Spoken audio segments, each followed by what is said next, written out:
He rode this wave of popular support into a position of some national prominence when he became a U.S. Senator for Louisiana. What year did he get elected to the Congress as Senator? He was elected in 1931, and he went to Washington in 1932. And what constituted that delay? Well, Huey was governor from 1928, and by 1930 he had decided it was time for him to seek higher office. The Depression had hit, and living standards in the United States were sinking dramatically, just as living standards in Louisiana were rising rapidly.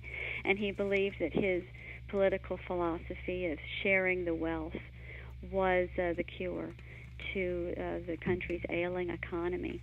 At that time, governors were restricted to one term, and so when the Senate seat became available in 1930, Huey ran for it, and he won that election in 1931 and was clear from the get-go that he would remain in the governor's office until his gubernatorial term expired, because he was so worried that his lieutenant governor, who was an avowed anti-Long, would repeal all of the reforms that he had put into place. And so there was a 9-month gap between the time that he was elected and the time that he was able to take office, where the Senate seat remained vacant. And he went to Washington in January of 1932 and quickly became known as the nation's most outspoken senator as he tried to tackle the ills of the Great Depression head on. Yeah, now he had a pretty complicated relationship with the Roosevelt administration. Huey Long arguably played a quite significant role in securing the nomination for FDR at the Democratic National Convention. But of course, he did so on his understanding that Roosevelt was going to support his idea of redistributing wealth. And he became a very vocal and harsh critic of the New Deal, and Roosevelt in particular.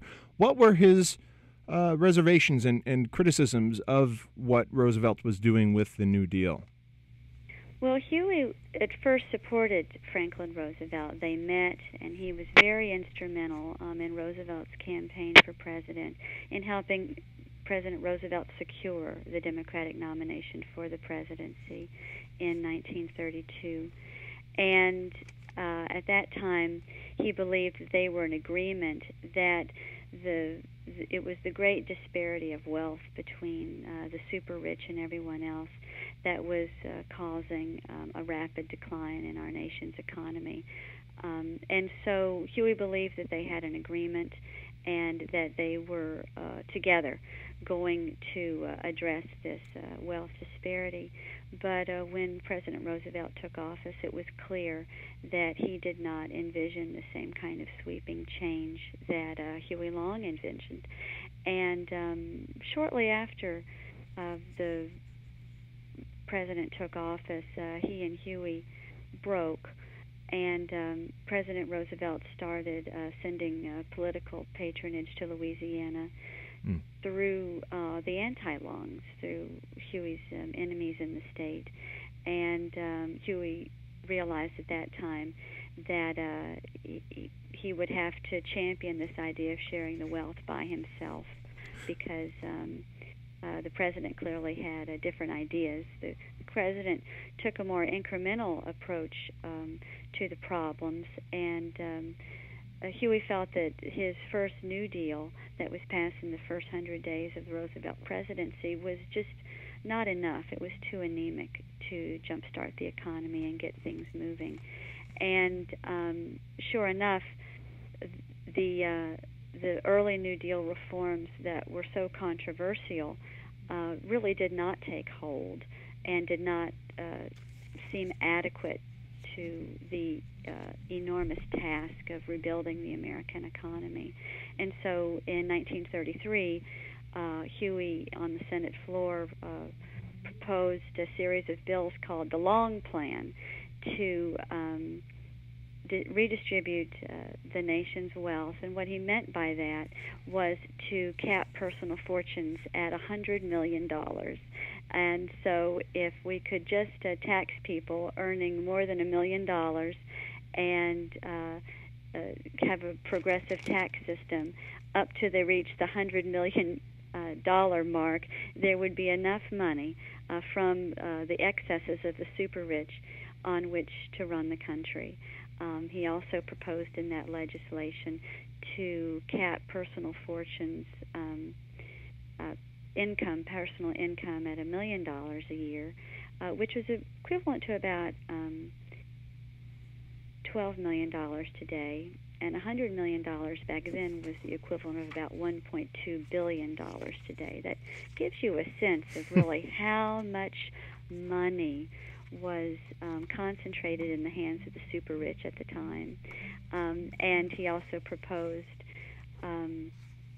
capping inheritance to $5 million, which in today's dollars would be about $60 million. So those were very large figures. Huey reasoned that we don't need to continue to tax the little man whose income is shrinking and people are losing their jobs and a quarter of the people are out of work. We can't continue our tax system as it is. The reason we're not recovering is because there's no money available in the economy. It's bottled up in the bank accounts of a few wealthy industrialists and bankers and financiers and corporate titans, and there's just not enough money in the circulation among the common man to get this economy going.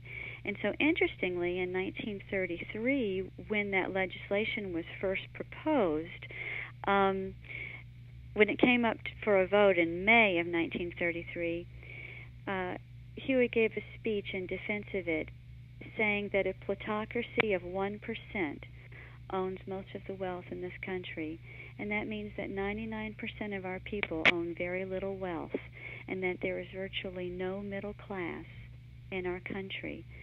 And when the legislation came up for a vote, he didn't expect it to pass on the first go-around, but surprisingly, progressives in both the Democratic Party and the Republican Party rallied around the legislation, and he received 18 votes for the legislation, 54 votes against it, and 24 senators abstained.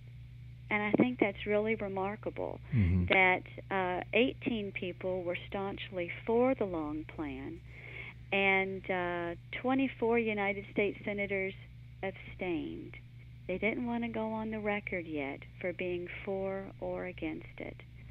And so after this, Huey decided that he needed to take his message directly to the people and galvanize grassroots support for this concept of sharing the wealth and restructuring our nation's tax system. So in 1934, he bought time on CBS radio and gave a half-an-hour speech to the entire nation, unveiling this plan to share the wealth. And what he was proposing was to limit fortunes to $50 million at the time, to limit annual income to $1 million, to limit inheritances to $5 million, to guarantee that every family had at least $2,000 in annual income. That was a third of the national average. The average family had a net wealth of about $15,000 back then. That was worth about $180,000 today. And so he wanted to guarantee that every family in our country had at least $2,000. He also advocated old age pensions. He thought that everyone over the age of 60 should get $30 a month, except if they were making $1,000 a year or they had more than $10,000 in property. He also wanted to limit the work week to 30 hours a week to deal with the problem of overproduction in this country, give every worker a month's vacation, give free college education and free vocational training to every student and every adult, and give a veterans bonus and free veterans health care to every veteran in this country, especially those who had just served in World War I, and institute a program of greater regulation of the commodity production in the country to stabilize prices and try to bring some measure of regulation into the economic system. And this philosophy just took off like wildfire in the country. People responded by the thousands, and soon Huey Long was receiving more letters to his Senate office than President Roosevelt. In a year's time, between 1934 and 1935, he averaged $60,000 letters a week. And after one radio speech that he gave, he kept giving these national radio speeches. After one speech, he received 720,000 letters in less than a month. So the Senate had to give him extra office space, and he had to hire 32 typists who worked around the clock to respond to all of this fan mail. He organized 27,000 Share Our Wealth clubs around the country. The press called it Share the Wealth, and Huey Long was calling it Share Our Wealth because he believed that the wealth of this country should be enjoyed by everybody, its natural resources, its abundance, its promise. And by 1935, he was garnering 25 million radio listeners every time he gave a speech on the radio, and he had 7.5 million members of these Share Our Wealth clubs across the country. Yeah, so it truly was a remarkable grassroots effort, and it was all because of one man with one voice with one microphone. Yeah, it's so interesting because FDR receives a lot of praise for his sort of pioneering use of the new media of the day, which was radio with his fireside chats. But Huey Long was at least as equally effective purveyor of or a user of that media as well. And he was so prescient, as you touched on. I mean, he was really... he was not an economist, but he was intuiting what came to be known as Keynesian economics before it really became very popular in the country. And he was also advocating this issue of the 1% and the 99%, a generation before Occupy rose to power. I wanted to ask you, or not rose to power, but rose to prominence and changed the political sort of discourse in the country. But I wanted to ask you, Audra, about this question because Huey Long remained a Democrat throughout his career. I think he sort of flirted with the idea of starting a third party towards the end of his life when he became increasingly disenchanted with the Democratic Party. But one thing he was not was a socialist. He never came out as a socialist. And he was pretty consistent in declaring that he was not a socialist. Do you think that was a political calculation on his part because socialism, even then, was sort of out of the mainstream, and he felt that in order to be successful, he had to operate within the system? Or do you think he had real reservations with socialism?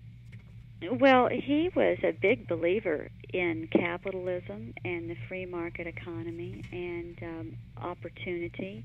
The socialists didn't believe that Huey Long represented them at all. They didn't want him, and he actually debated with the socialists and the head of the Socialist Party about the differences between Share Our Wealth and socialism, because socialism essentially is state ownership of private property, and this is not at all what Huey Long was advocating. He was a self-made man, and he wanted everyone in this country to have the opportunity to make it, to be educated, to form their own businesses, to rise up the ladder, to be millionaires.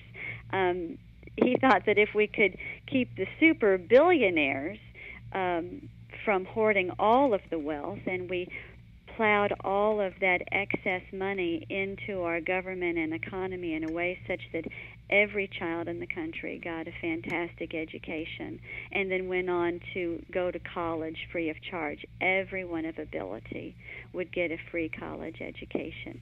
Imagine what a difference that would make in our country if everyone who was gifted or inclined to pursue a college education could receive one and then use that as the building blocks to really chart their own destiny. That's really what Huey Long was all about, empowering people and helping them have the tools to chart their own destiny and to make the very most of their lives the way he had. He was so blessed and so gifted, but he was keenly aware that one bad break could completely change the trajectory of a person's life. And he didn't think that economics should be a barrier for people living the lives that they dreamed that they could or should have. So I believe that Share Our Wealth really bore no resemblance to socialism, but Huey was pegged with a lot of labels, all labels that were intended to just confuse the issue, to damage his character, to cast doubt on his credibility, because the message was so difficult to argue with. Huey believed that the mandate to share is a biblical mandate. Mm-hmm. And it's very difficult for politicians or anyone else to argue against biblical teaching. Mm-hmm. But an effective way to undercut that message is to undercut the messenger and cast doubt on the character or the motives of the messenger. And so I believe that is why Huey Long was pinned with all of these labels that simply don't fit him.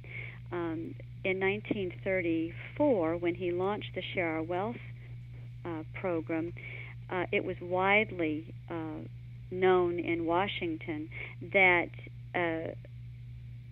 he was the victim of a ferocious smear campaign that was financed by the J.P. Morgan Bank to hire a public relations firm to plant negative stories about Huey Long in all the national papers, to write stories, to plant stories in papers and in press associations. And liberal journalists were just crying bloody murder about how this was the most ferocious smear campaign that they had ever witnessed to assassinate someone's character.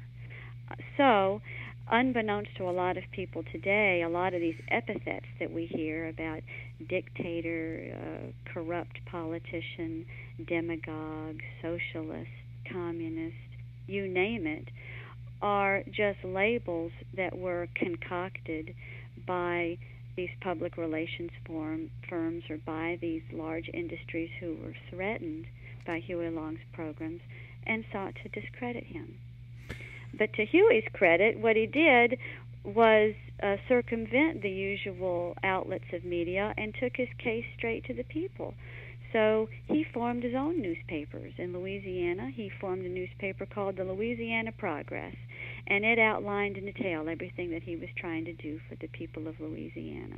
And in the nation scene, he formed the American Progress, and he distributed this newspaper that explained what the Share Our Wealth program was all about. And he had these detailed radio speeches that you talk about. In Louisiana, when he was governor, he would get on a statewide hookup and talk for hours into the evening to the people of the state, explaining in great detail everything that he was proposing to do in these various bills and programs to achieve for their benefit. And he explained it extemporaneously in a way that everyone could understand clearly. And I've heard it said that in the state, when Huey Long was talking on the radio, it was like you were listening to your best friend, and you could hear a pin drop because everyone was crowded around the radio. And walking through the streets of New Orleans, all the windows would be open, and all you could hear was Huey Long's voice coming out of all the establishments and the homes, talking to people about what he was trying to do for them. and what these various initiatives meant, and laying out a vision for their future that was possible if they would stick with them and not fall for all these tricks that the opposition was trying to lay to remove him from power. He had a great gift of connecting with people, and President Roosevelt would employ that same technique in his fireside chats, in connecting with people in their living rooms and building that trust and explaining to people what he was trying to do. And so in the Great Depression, I would argue that both Franklin Roosevelt and Huey Long were the greatest mass communicators of the time. And they were both beloved. But before Franklin Roosevelt was speaking so intimately to the public, Huey Long was. Yeah, it seems like FDR actually was forced to co-opt a lot of strategies that Huey Long had used. It's funny because FDR is remembered as this sort of lion of liberalism in American political history. But there was this sort of second New Deal wave of legislation that happened in 1935 that was much more liberal and arguably would not have happened without the instigation of someone like Huey Long, who is really coming at FDR from his left in a lot of ways. Why do you think that FDR labeled Huey Long as one of the two most dangerous men in America? Well, he certainly was dangerous to the president's political fortunes and the fortunes of the wealthiest people in the country. He was a serious threat to the status quo. But also, I think that President Roosevelt was concerned about Huey's ability as a mass leader. And it was really alarming to a lot of people how mesmerized people were by Huey Long's ability to communicate his vision for our country. And if you weren't in step with that vision, Huey Long was very menacing. In 1935, Huey announced that he planned to run for president against FDR in the election of 36. And this really lit a fire under President Roosevelt to move far to the left and implement some legislation for causes that Huey was rattling his cage about for years. And it was in the summer and fall of 1935 when the most successful elements of the New Deal that are enduring today were passed, and they were because Huey Long was pushing so hard and talking about these issues. This is when the Social Security Act was passed. This mirrored the old age pensions that Huey was talking about in the Share Our Wealth program. This is when the Works Progress Administration was established to build these huge nationwide programs, construction projects and so forth, mirroring what was going on in Louisiana. Huey knew that huge construction spending during a downturn was good for the economy, and it also put people to work. And at the end of it all, they had all of these roads and bridges and hospitals to show for it that would serve the nation for generations. So it was a great investment of time to build these huge infrastructure projects. You had passage of the National Youth Administration, which provides financial aid and employment to students. Huey was advocating for this. This is the same thing that he did in Louisiana, sending people to LSU. You had the creation of the National Labor Relations Board, which gave people the right to organize, established minimum wage standards, and established a 40-hour work week and overtime. Huey was all for these things. You had the Public Utility Holding Company Act, which regulated the public utilities. Huey was in strong support of regulation of the public utilities and worked so hard in Louisiana to reduce utility rates by 20 to 25%. That was a huge savings to the people of Louisiana back in those days. The Farm Security Act was another one which gave assistance to farmers. The Wealth Tax Act was a graduated income and inheritance tax bill that passed. It mimicked this idea of a graduated income taxes on the wealthiest citizens. But unfortunately, this particular piece of legislation had so many holes in it that it was easy to evade. But it sounded good, and it kind of ticked that box in terms of yet another thing that Huey Long was advocating for, that the president could say that he had delivered. Other things that came out of the Second New Deal are programs that were, enduring right through the Great Society, like FDI, bank insurance, the establishment of Medicare and Medicaid, food stamps, housing assistance, all of those programs that would reach out and help people in the underclass to get a leg up, and also protect everyone from malfeasance and protect banks and so on and so forth. These were things in principle that Huey cared about greatly. But Huey and FDR differed in the approach. Huey criticized President Roosevelt very strongly for creating a lot of programs that he thought would be ineffective. He would call it the alphabet soup. We have so many programs to do this and programs to do that and programs to do this and that. And it was creating layers of government bureaucracy, and it was imposing a lot of rules and regulations on small businesses that were burdensome and difficult to understand. And Huey said, we don't need to do any of that. What we need to do is tax the biggest fortunes so that a man can earn as much as he wants and as much as he wants to leave to his children and his grandchildren and his great-grandchildren. And once they've got as much money as 4 or 5 generations can use, let's put the rest back into the government and distribute it out through free public education and old age pensions and building programs and so on and so forth, so that the general population has the tools that it needs to get a leg up and to forge destinies and lives of their choosing. And if you give people the tools to make their own living and make enough money to do what they want to do with their lives, then they don't need a bunch of government programs.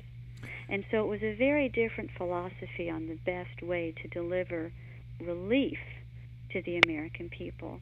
And Huey's philosophy of he said we had to strike the problem, the root of the problem, with an axe. We have to go straight after the bloated fortunes, as he called them, so that we could guarantee in this country that none should be too rich and none should be too poor. Well, that particular, philosophy did not take hold, and instead, over time, this nation adopted graduated income tax policies and other types of government programs that would give people much-needed assistance, but it would give them assistance in a way that was very controversial. And we're seeing a big backlash now, I think, with our enormous government and the enormous government bureaucracy that has been created by the various programs and institutions that seek to give a helping hand to people that are struggling. Yeah, unfortunately, we are rapidly running out of time, but it's interesting that, Huey Long, in some ways, was really advocating a conservative approach in the sense that he was advocating a small-scale, regulated form of capitalism as opposed to a centralized wealth and power system in the country. I wanted to ask you, we just have about a minute and a half, but Audra, given that some of the problems that Huey was sort of crusading against in his day have really remained problems in America and have in some ways grown. I mean, Robert Reich and some other economists have pointed out that wealth disparity and maldistribution is just as bad now as it was right before the Great Depression. Do you believe that the country, that a Huey Long could rise to prominence in the country as it's currently constituted? Could there be another Huey Long? Well, I think there was only one Huey Long. He was extraordinary, and he was the perfect fit for his time. Certain times produce extraordinary leaders, and he was an extraordinary leader in his time. But I believe that his message of economic equality and social justice is as relevant today as it ever was, and that people in this country are really yearning still for that kind of strong leadership that will produce the results that they've been promised. And I believe that if a leader comes forth and authentically and boldly proclaims this truth about equality and justice in our country, and then has the chops to deliver, that would certainly be an inspiration and a welcome change to a lot of people in this country. Well, Audra Snider, thank you so much for being here on the Soapbox and discussing your great-grandfather, Huey Long. For more information on Huey Long, please visit hueylong.com. And I recommend T. Harry Williams's defining biography of Huey Long, simply titled Huey Long. But thank you, Audra, for being here. I really appreciate it. Thank you so much, Eric. It's been a pleasure speaking with you.